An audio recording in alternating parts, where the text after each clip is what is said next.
बिहार में नीतीश कुमार खुद को सुशासन बाबू कहलवाना बहुत पसंद करते हैं, लेकिन जब महागठबंधन की सरकार के मुख्यमंत्री बनते हैं तो कुशासन कैबिनेट तैयार कर लेते हैं।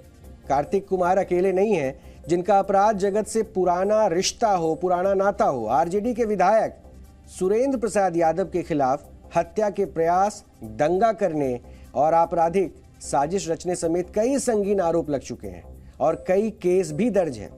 वर्ष 2005 में चुनाव के दौरान बूथ लूटने का आरोप भी सुरेंद्र यादव पर लगा, लेकिन अब वो नीतीश कैबिनेट में सहकारिता मंत्री हैं। वहीं जेडीयू कोटे से मंत्री बने जमा खान की छवि भी बिहार में दबंग नेता की है और जमा खान पर हत्या की कोशिश समेत 24 से ज्यादा आपराधिक मामले दर्ज हैं, लेकिन वो जमानत पर बाहर हैं और अब बिहार के अल्पसंख्यक कल्याण मंत्री बन चुके हैं। नीतीश कुमार ने जिन सुधाकर सिंह को कृषि मंत्री बनाया है, उन पर नीतीश सरकार ने ही कभी चावल घोटाले का केस किया था और ये घोटाला वर्ष 2013-14 में हुआ था और ये मामला अभी भी अदालत में चल रहा है। अंदाजा लगाइए कि बिहार को अब कैसे लोग चलाएंगे। एसोसिएशन फॉर डेमोक्रेटिक रिफॉर्म्स यानी कि एडीआर ने नीतीश कुमार समेत 33 में से 32 कैबिनेट सदस्यों के चुनावी हलफनामों का विश्लेषण किया, जिससे यह पता चला कि बिहार की नई सरकार में 33 मंत्रियों में से 23 यानी कि 72% के ऊपर आपराधिक मामले दर्ज हैं। आरजेडी के 88% मंत्रियों पर आपराधिक केस हैं, जिसके 17 में से 15 मंत्री दागी हैं। इसके बाद जेडीयू के 11 में से 4 यानी कि 36% मंत्रियों पर मुकदमे दर्ज हैं और कांग्रेस के दोनों मंत्रियों के अलावा हम और निर्दलीय कोटे से मंत्री बने विधायकों पर भी मामले दर्ज हैं। इतना ही नहीं, नीतीश कुमार की आधी से ज्यादा कैबिनेट पर गंभीर धाराओं के तहत मुकदमे दर्ज हैं। 17 यानी 53% पर गंभीर आपराधिक मामले दर्ज हैं, जबकि आरजेडी के 11, जेडीयू के 2, कांग्रेस के 1 मंत्री पर भी गंभीर आपराधिक मामला दर्ज है। गंभीर आपराधिक मामले उन्हें माने जाते हैं जिनमें कम से कम 5 साल की सजा का प्रावधान होता है और ये गैर जमानती होते हैं। हत्या, मारपीट, रेप, किडनैपिंग के केस गंभीर आपराधिक मामलों में गिने जाते हैं और ये सिर्फ हैरान करने वाली बात नहीं है, बल्कि परेशान करने वाली बात है। लेकिन इसे ना तो नीतीश कुमार कबूल करने को तैयार हैं और ना ही लालू प्रसाद यादव। सरकार को हटाना है, मोदी को हटाना है। सरकार बनते ही जो सरकार पर हमलावर सुशील मोदी ने कहा है, ये सुशील मोदी का क्या झूठा है, ऐसा कोई मामला है? कोई ऐसा मामला नहीं। सच ये भी है कि लालू यादव माने या ना माने, नीतीश कुमार माने या ना माने, इससे कोई फर्क नहीं पड़ता। अब हकीकत यही है कि बिहार अब एक बार फिर से आपराधिक छवि वाले मंत्रियों की मुट्ठी में है और इसके साइड इफेक्ट्स भी दिखने लगे हैं। नीतीश कुमार की कैबिनेट में लेसी सिंह को खाद्य और उपभोक्ता संरक्षण विभाग मिला, जिन पर जेडीयू की ही विधायक बीमा भारती ने पूर्णिया में हत्याएं करवाने का आरोप भी लगवाया है। जिस तरह का वो पूर्णिया में माहौल बना के रखी है, जिस तरह से वह दहशत फैला करके रखी है, उससे पूर्णिया में सभी डरते हैं। जो उसके खिलाफ में बोलते हैं उसको मर्डर करवाती है, कई हत्या करवा दी। हमारे बेटी का चेयरमैन बनने में वोट देने का बात हुआ तो उसका पति का हत्या करवा दिया, रिंटू सिंह का। उसका पत्नी जो है कि चिल्ला चिल्ला करके पूर्णिया में प्रदर्शन किया, पूर्णिया से लेकर के पटना में किया। तेजस्वी जी प्रेस कॉन्फ्रेंस किए केस के बारे में, लेकिन फिर भी कहाँ कोई सुनने वाला है। वैसा सब लोग को जगह मिलता है।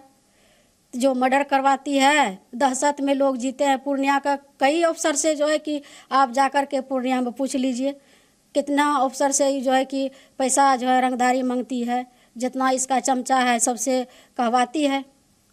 इस तरह को तो पूर्णिया मुँह बना करके रखी है। इसके खिलाफ में हमको तो जितना प्रूफ कहिएगा, हम सरकारी जो है अफसर से कहवाने के लिए हम तैयार है। किस तरह से ये परेशान करती है। पार्टी में रह करके दम घुट घुट करके जीने का काम नहीं करेंगे। ऐसा होगा तो हम लोग जो है कि विधायक पद से भी इस्तीफा दे देंगे। हम नहीं उसको बर्खास्त करेगा तो हम अपने विधायक पद से इस्तीफा देने के लिए तैयार हैं, लेकिन हम लोग बर्दाश्त नहीं करेंगे ऐसा। हाँ, जो है लेसी सिंह को भी निर्दलीय से खड़ा कर दे दमदहा से, हम भी निर्दलीय से लड़ते हैं। देखते हैं कि वो जो है कि निर्दलीय से चुनाव जीतती है कि नहीं। उसको टिकट नहीं पार्टी से मिलेगा तो जीतने का जो है ना औकात नहीं है। लेकिन हम रुपौली विधानसभा में निर्दलीय से जीते हैं और दोबारा फिर मौका मिलेगा तो जीतेंगे। बात सिर्फ बिहार की नहीं है, हमारे देश में चाहे कोई भी राज्य हो, सरकार में अपराधियों का बोलबाला आम बात है।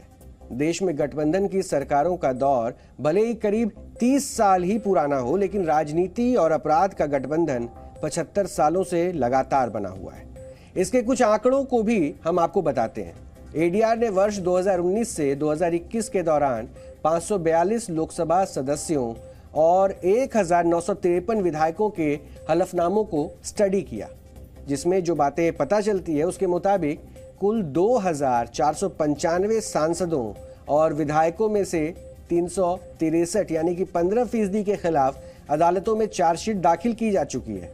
इनमें 296 विधायक और 67 सांसद हैं।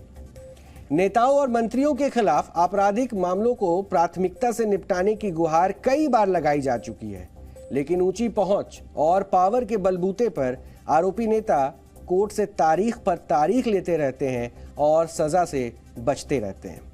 इस वर्ष की शुरुआत में सुप्रीम कोर्ट को बताया गया कि सांसदों या विधायकों के खिलाफ अलग अलग अदालतों में 4984 केस पेंडिंग है और रिपोर्ट में यह भी बताया गया कि दिसंबर 2018 में इस तरह के 4110 मामले लंबित थे। अक्टूबर 2020 में यह संख्या बढ़कर 4859 हो गई और अब यह संख्या बढ़कर 4984 हो गई है। इस वक्त कुल पेंडिंग मामलों में से 1899 मामले 5 साल से ज्यादा पुराने हैं और 1475 मामले 2 साल से लेकर 5 साल तक पुराने हैं। ये आंकड़े बताते हैं कि संसद और विधानसभाओं में आपराधिक पृष्ठभूमि वाले लोगों की संख्या बढ़ती जा रही है। इसलिए यह बेहद जरूरी है कि इस तरह के लंबित मामलों में जल्दी फैसले आएं। इसको लेकर इसी वर्ष वरिष्ठ अधिवक्ता विजय हंसारिया ने सुप्रीम कोर्ट को कुछ सुझाव दिए थे। वो सुझाव क्या थे, ये भी आपको जानना चाहिए। अगर अभियुक्त मुकदमे में देरी करवाए तो उसकी जमानत खारिज कर दी जाए। अगर सरकारी वकील सहयोग ना कर रहा है तो राज्य सरकार के मुख्य सचिव आवश्यक कदम उठाएं। ये वो सुझाव थे। और इसके अलावा सभी ट्रायल कोर्ट 5 साल से ज्यादा समय से लंबित सभी मामलों पर हाई कोर्ट को विस्तृत रिपोर्ट दें और देर होने का कारण भी बताएं। विधायकों और सांसदों पर चल रहे केस की सुनवाई के लिए वर्चुअल अदालतें बनाई जाएं, इसका भी इंस्ट्रक्शन दिया गया था। विधायकों और सांसदों पर चल रहे केस की सुनवाई के लिए अलग से अदालतें लगाई जाएं, जो केवल इन्हीं मामलों की सुनवाई करे, ताकि निपटारा जितनी जल्दी हो सके वो कोशिश की जाए। सुप्रीम कोर्ट को यह भी सुझाव दिया गया कि माननीयों पर दर्ज मुकदमे में सुनवाई रोज हो और सुनवाई कभी स्थगित ना की जाए। लेकिन किसी सरकार ने इसको लेकर कोई दिलचस्पी नहीं दिखाई। इसका नतीजा ये है कि अदालतों में विधायकों और सांसदों के खिलाफ पेंडिंग केसों की संख्या बढ़ती जा रही है।